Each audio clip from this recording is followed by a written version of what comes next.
Hello and welcome to another drive-in double feature. I'm Ryan, I'm Nathan. and this is the podcast where we talk about two movies a week every Tuesday and Thursday. But before we get into anything, we have a Patreon over at patreon.com/drive-in double feature podcast. Nathan, I was at my local casino the other day, and Nice.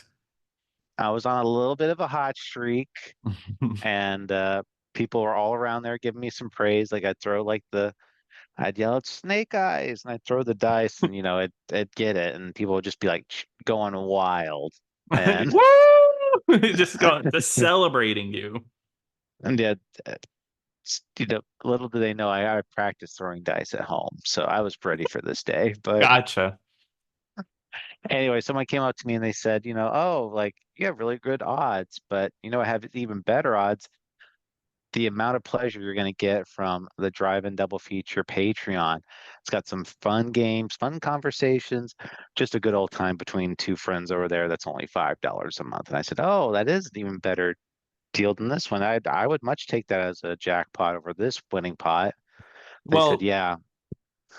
can I say, like, just as a reminder out there that, podcast addiction is a real thing. And if you do think you have a problem with subscribing to podcast Patreons and things like that, just you can get help. Okay. Just thought I'd put that out there, but go ahead. And I say indulge those inhibitions. Like just go. Go wild on our Patreon. Oh, yeah, go wild. Get two subscriptions. Why not? But yeah, they said, "I hope Nathan and Ryan know how much we appreciate them." And I said, "I think they know." And I said, two sixes.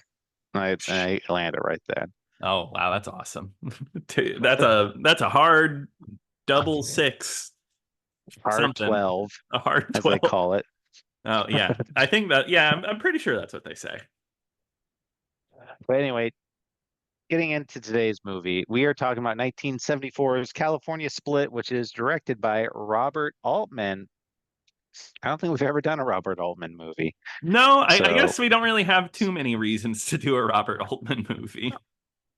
but yeah, Robert Altman directed one of my favorite movies, Rooster Nashville. I love McCloud. that movie. Oh, whoops, sorry.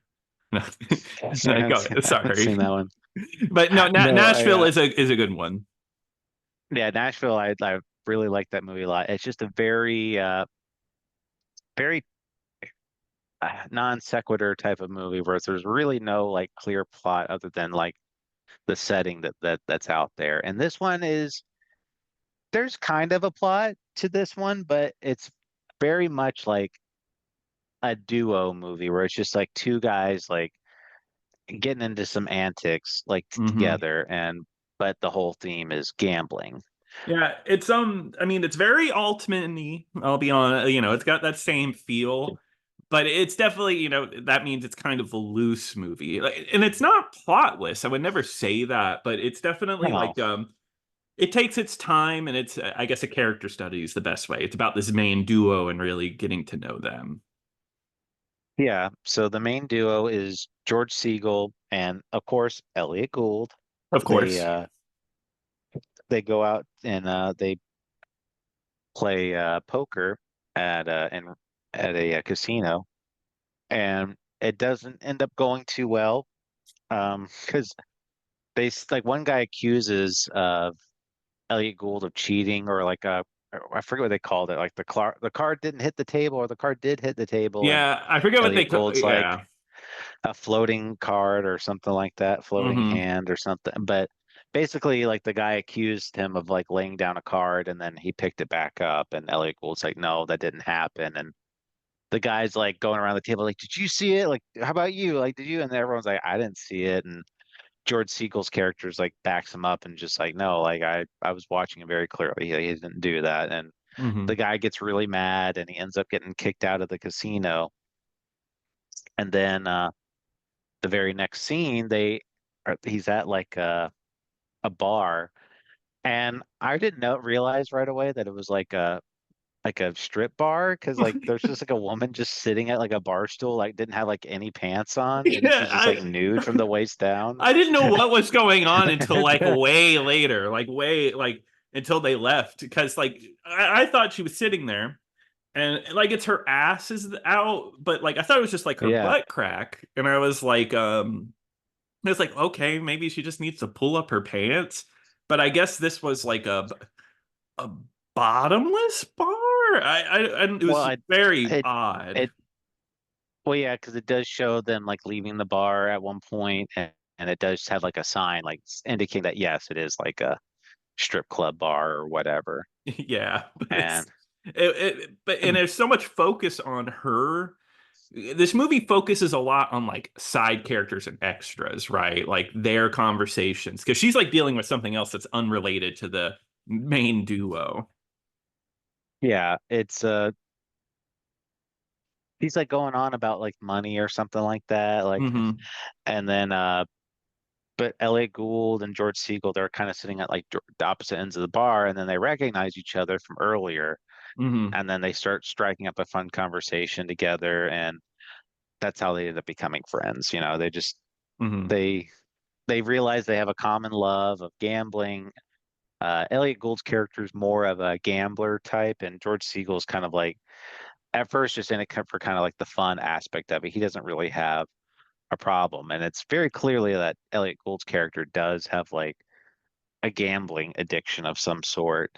Yeah, but I like how you put it, kind of like in the beginning of this movie, he's a winner, right? Like he wins. He knows how to gamble. He's like a very he's like a professional at it, right? Like he knows what to do. I mean, it keeps going wrong for him because he gets robbed from that guy from the poker room that, he gets Yep. angry and he gets robbed again later. So like it always has a sense of like roughness after, but this movie's setup and start out is a fun gambling movie. Like it's more like, Yeah. Elliott Gould has issues with gambling, but it's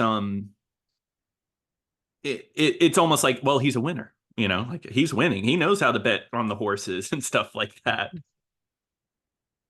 Yeah. So I mean, the movie starts out very fun, where Yeah. it's just like two guys hanging out, like just doing all types of gambling activities together. But what does the movie does kind of do, which is much later in the movie, it does kind of take like this 180 Mm-hmm. where George Segal's character is kind of realizing that it's actually becoming to be like a problem in his life, where he is trying, like gambling is becoming like the center focus of Mm-hmm. his life and how much pressure is attached to it. But in the meantime, though, going back to the very beginning of it, he kind of they end up getting the crap beaten out of him by this by the guy that was Mm-hmm. complaining earlier, like you said, and Elliot Gould and George Segal's characters are kind of hanging out at like Elliot Gould's place, and they start striking up a conversation. They're kind of Mm-hmm. yucking it up, and I don't think that was Elliot. I think that was just like his roommate or like a girl that he lives with. Yeah, I don't think they were together. They were just roommates. They didn't seem like they had a thing. And then they had a girl that was much younger than both of them that lived there that they called Baby, but it also sounded like she was no relation to either of them. Now, that character was I don't know what that character's deal was because like she like acted like she was a child, but she's clearly wasn't. But she'd like wear like like pink overall like a little girl would wear or something like that. It Yeah. was really bizarre. I didn't know. Yeah, because she's definitely like way older. I guess it's just the way she presented herself because the movie made it seem like she was like a sex worker of some type, right? Like she was used to stuff like that.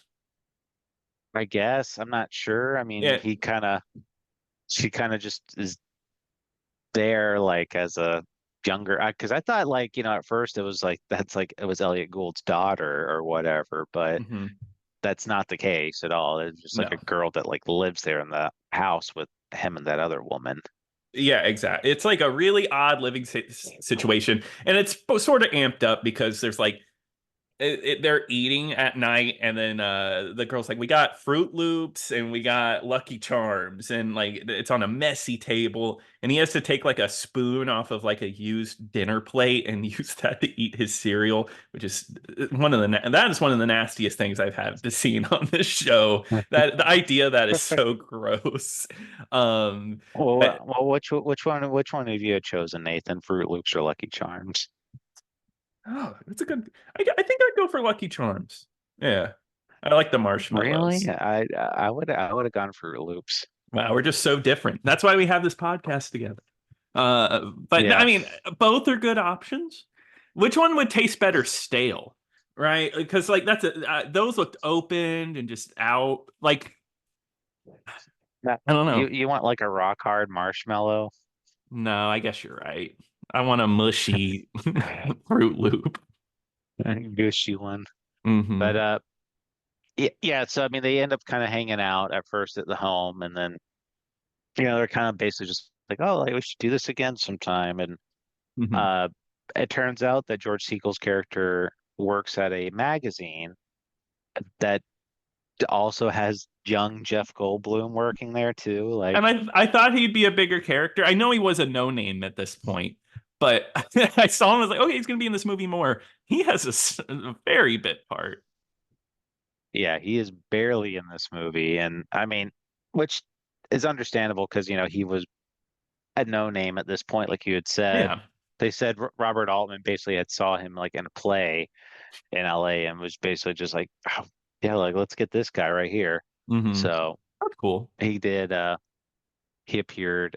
But yeah, he works at like a magazine company and he calls Elliott Gould and they're just kind of chatting. And Elliott Gould's just basically like, hey, I'm gonna go to the horse track later. Like, you should come by. And he's just like, yeah, like I don't think so. Like I got a whole bunch of work to do and I can't leave early, so I'll have to take a rain check. And he's like, oh, you're gonna be missing out, type of thing. And after he sits there for a while, after getting off the phone, he's just like, screw it. And he's just like, ends up going to the horse track with Elliot Gould. Yeah, yeah. And And I feel like that's where you might get the hints that it's starting to it's almost a slippery slope. It's fun this time, but it's going to start to interfere with his job and everything. Um, yeah, and then they're at the racetrack, and I love how the lady that's with Elliot Gould at the beginning on the bus is like, I'm gonna vote on this horse, and then Elliot Gould's like, no, no, no, no, that horse is junk. You don't want to bet on it. That's the horse that he ends up betting on later, and that's who ends up winning. And that's like, I think that's a good scene because George is just so like when they see the horses and there's like a photo finish and Elliot Gould's like, I know we won, but George is like, no, we didn't win. We didn't get to see the photo finish. He's freaking out, thinking he lost a ton of money. And then guess what? The horse won. So then George is just like, oh my God, like the best feeling in the world and of winning. I like it because I don't think the horse is like even finished the race yet. And then Elliot Gould's like, hey, we won, type of thing. And he like goes, and George Stiegel's still like, what do you mean? Like, it's not over yet. And just like, no, no, we won. And Yeah, then he's like, like as I soon want to as like beat the somebody crowd. confirms, yeah, and then like somebody confirms like which horse won and it was their horse, and George goes like, yeah, we won. He's like, and Ellie goes like, yeah, I've been saying that for like a minute. Yeah, yeah. He's like, oh, there's the person I was looking for. Um, yeah, I think that feeling starts to settle in, and I think that's how George Segal ends up like falling into like the gambling world more and more. And I think it becomes interesting because they do become friends and they start to know each other more. But then at one point in the movie, Elliot Gould's just gone. He disappears and actually nobody knows where he goes. And I feel like that's where I think that's the point where it gets a little darker because he ends up what is his name? Bill, I believe. Yeah, Bill. Yeah, He Bill.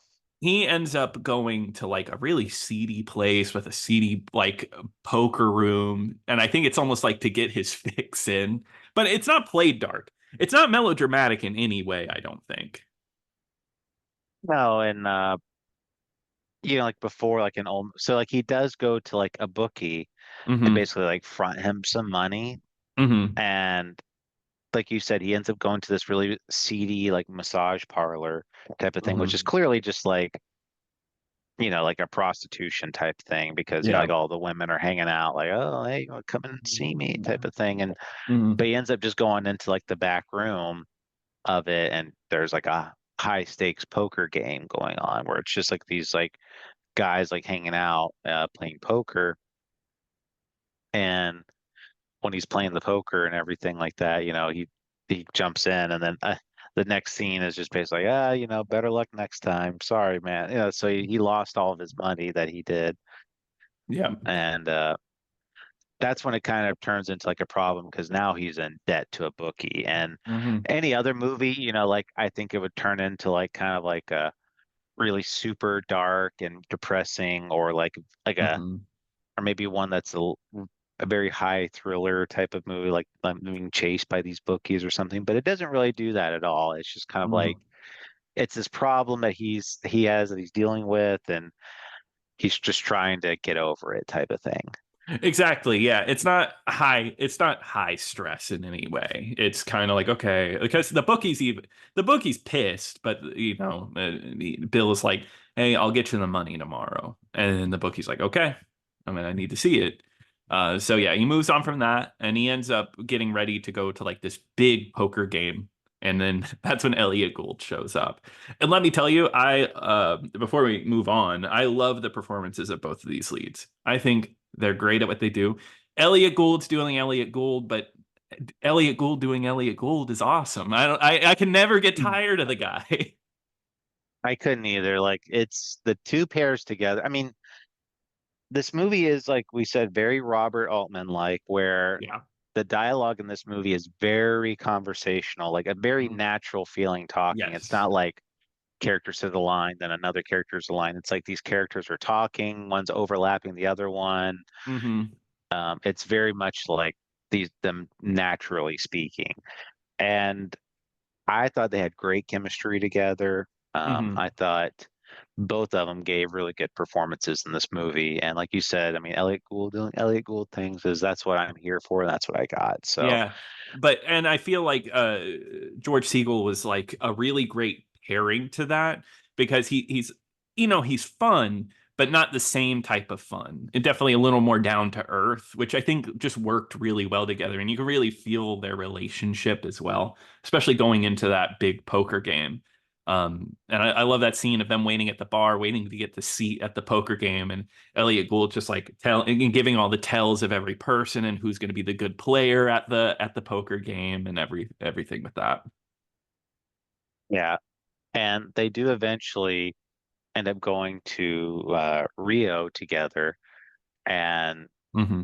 they end up going in, and George Siegel's like the main one gambling and trying to like win the money because they basically have like a set amount of money, and it doesn't start to go well at first, but then eventually like it does kind of pick up where George Siegel is just like consistently winning, and all these people are crowding around him going like, yeah, like he's doing it. And like Hmm. Elliot Gould's getting all amped up and like feeling good about it.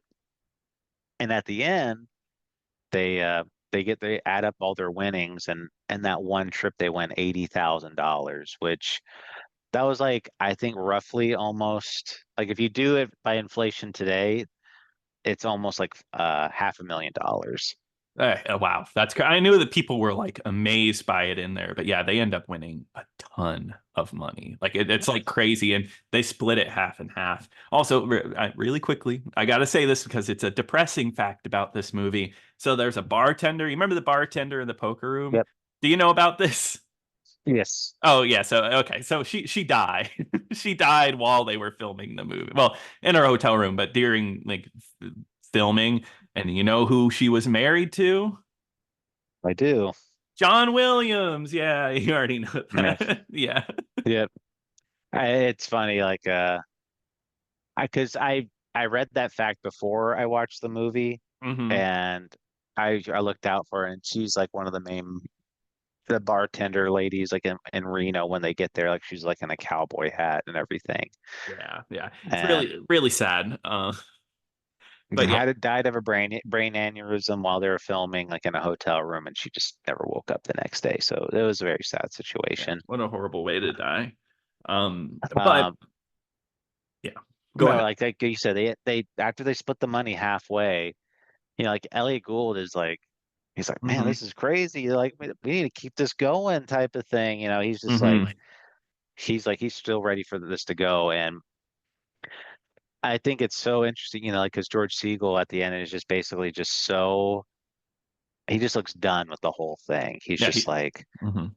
hey, because he's gotten all this adulation and stuff like that, but I think he kind of realizes like how much gambling took a hold of him, and Yeah, he because finally realizes what a problem it was for him. yeah, because that whole scene is like really important. How long it lasts. Of he wins all that money from the poker game, and then he loses it all at blackjack, and then he wins it all by at crap. It's like a whole like it's like this mix of emotions of winning and losing and highs and lows. And I want to say like in the end he realized like the cycle he was in, and he finally was able to break out of it. Yeah. So he's just like, I'm done. Like, and Ellie goes like, what do you mean you're done? He's like, I'm done. Like, I don't want to do this anymore. Hmm. And he just takes his money and goes, and that's how the movie ends. Just like Yeah. it's just, I mean, it's sad kind of because they don't explicitly say it, but it's almost guaranteed that like their friendship is done. Yeah, exactly. Well, I mean, in a way, it could almost leave you like, will he end up going back? Like, could he cut it off? And then, because he's had that moment before where he's like, I don't really want to do this. Could he go back into this life? But I guess this feels more final because even Elliott Gould seems a little down in that moment. It feels like it's final in a way. Like he's like, okay, like he doesn't even say anything, but it's almost like an understanding. That's why kind of what I gathered from it is just it was Yeah. very much like this is it. Like I'm out of here. And Elliot Gould was still very much in the gambling scene. So Hmm. if that's what he was going to continue doing, then George Segal is just going to be he's like, I'm done with it. Yeah. Um, some other fun facts about this movie. Originally, Steven Spielberg was supposed to direct this movie, which would be Be such a so very weird. different. It'd be a very different movie. Oh yeah. And it'd be kind of neat to see what he would do with it, but the screenwriter Joseph Walsh, that was kind of like the idea that Steven Spielberg was going to direct this one, Hmm. and I think it's kind of funny because like I said, this movie is a very conversational type of movie, and Hmm. Joseph Walsh really wanted them to stick to the script, but Robert Altman was just he wanted to make a whole bunch of changes. And Yeah. when I'm hearing like the dialogue in this movie, I'm like, there's no way like this is like how the script was written, type of thing. No, not at all. I'm like pretty sure that like it feels almost like ad-libbed or at least on the moment changed up. Yeah. So I can kind of see why and they would have disputed a lot of that together. So I can kind Hmm. of see like how if you're a screenwriter that's very dedicated to like your dialogue that you want to be on screen, and then you get somebody that goes in there and just kind of like, we don't really have to do that, then it would be really frustrating. Yeah, yeah. If you were a screenwriter and Robert Altman was still alive and you got your script and someone's like, yeah, your script got picked up by Robert Altman, that's like a death sentence. It's like, oh, gotcha. All right. It's not my movie anymore. Right. Um, One other thing too I want to mention was the scene where Elliot Gould does end up encountering that guy from the beginning of the movie, the one that robbed him mhm. in the bathroom, and Elliot Gould does end up beating up the guy and like to like a bloody mess. Yeah, but And he gets hurt in the process too.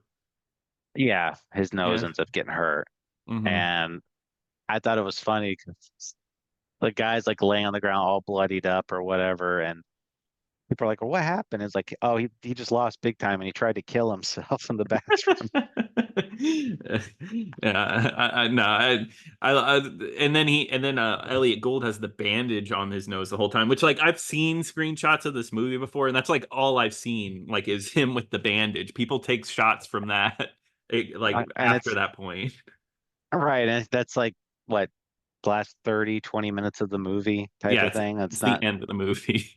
It's not a very big portion of it. Mhm. But I think that does it. I really enjoyed this one. I thought it was a really good movie. I really enjoyed the chemistry between the two of them.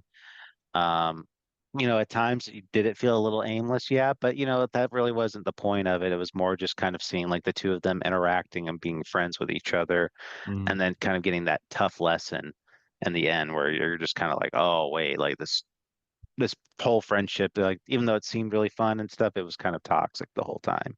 Yeah, exactly. Yeah, no, I loved this movie. Thought it was a great movie. Really was into it. Loved the performances. I love 70s movies for this reason. Just very I don't know. It doesn't fit any uh, plot device, any like normal structure, right? It's just kind of like, okay, we're gonna watch them chill, things will happen, and then we'll feel good in the end, or we'll have a point in the end, but we're working our way there. And there's something about that pacing I really enjoyed, and no, this one really worked for me. I enjoyed it a lot. Yeah, like kind of piggybacking what you said, it does kind of feel like in the 70s, like this one, and especially like the last one, Little Murders. It's just Yeah, like how just like you would never like you almost would never see movies like this being made today, where it's just like no, doing really casual stuff like that, like a real casual type of movie. And now yeah. it would be a totally different movie if this was made today. Oh yeah, it'd be a little heavier handed about the gambling addiction side of it rather than letting you like sit with it and try to understand it. Yeah, they don't make, I mean, I hate to be that person, but they really don't make movies like this, like these anymore, I should say. Right. No, I Yeah. totally agree. But I think that's going to do it for today, Nathan. So, what are we going to talk about next time? All right. Well, Ryan, on Tuesday, we are going to be talking about City on Fire, which is streaming now on Criterion and Tubi. But Ryan, what are we covering on Thursday? Well, Nathan, we're going to keep continuing the Goulds, Of course. send in the Goulds, as they say. Yep, yep. They say that all the And, time. and Nathan, we are going to be talking about 1977's Capricorn 1, Ooh, which is streaming on Tubi right now. awesome. I'm excited to watch that one. Well, perfect. So if you have any thoughts and opinions, please email us over at driveanddoublepodcast@gmail.com. Don't forget to check out our Patreon at patreon.com/driveanddoublepodcast. And once again, check out our YouTube channel, youtube.com/driveanddoublepodcast. But until next time. Until next time.